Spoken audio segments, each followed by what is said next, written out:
This week's 3 on Thursday is sponsored by Court Report Alumni Mugs. Perfect gift for anyone who has ever been featured in the Court Report. You know who you are. Available this week only, so get them now. Okay, I hope you've been having a good week. Here is what's in this week's edition. Number 1 is an Ask Me Anything question. Isaac wants to know, what songs did you listen to most last year? Number 2, I perform a verse and a chorus of Court Report on my studio couch because my wife thinks I need to perform more in front of you guys. She's probably right. And then number 3 on songwriting. When is the best time to write? Let's go. Not let's go write a song. Let's do the newsletter. Isaac says, I'm curious to know your Spotify 2022 Wrapped. It'd be interesting to know what songs, artists you listened to most last year. Would you mind sharing? Isaac, I do not mind at all. You might be disappointed though. Spotify sent me this snapshot of my 2022. My top artists are Kyriel, Snail's House, Nyx the Shield, Camellia or something. Basically, what you can see is that my kids own my Spotify account. My top genre is Odacore, and I didn't even know that was a genre. I do have a separate account. However, the message from Spotify might even surprise you more. It says, bad news. This year you didn't listen enough to get your own Spotify Wrapped.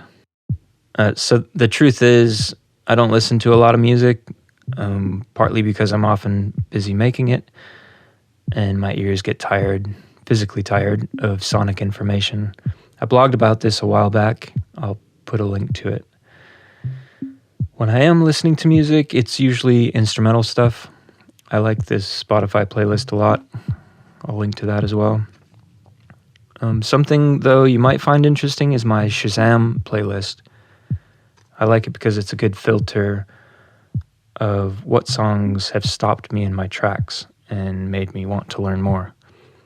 I hardly listen to it as a playlist, but it's a great indicator of what interests me musically, and I think that's probably what you were wondering in your question. I'm sure you have your own one of these, and I think it's a great indicator for all of us to, you can learn a lot about somebody by just looking at their Shazam tracks, I think.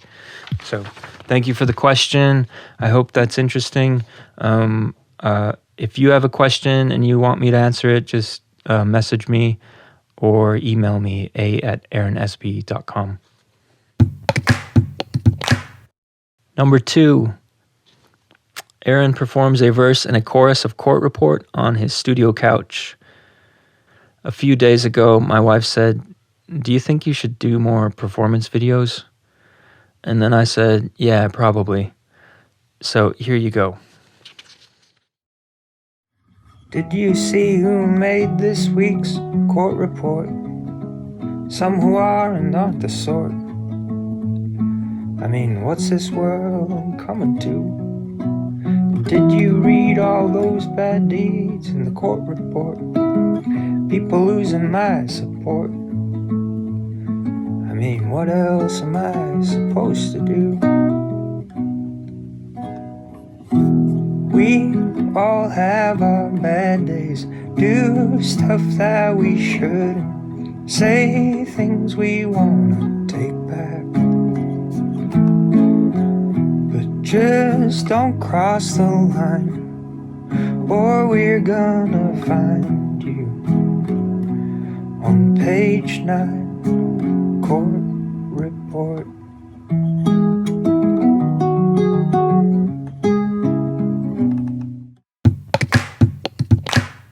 Number 3, on songwriting. When is the best time to write? A great movie writer and director was reportedly heard telling a group of students that he likes to write early in the morning before anyone has hurt his feelings.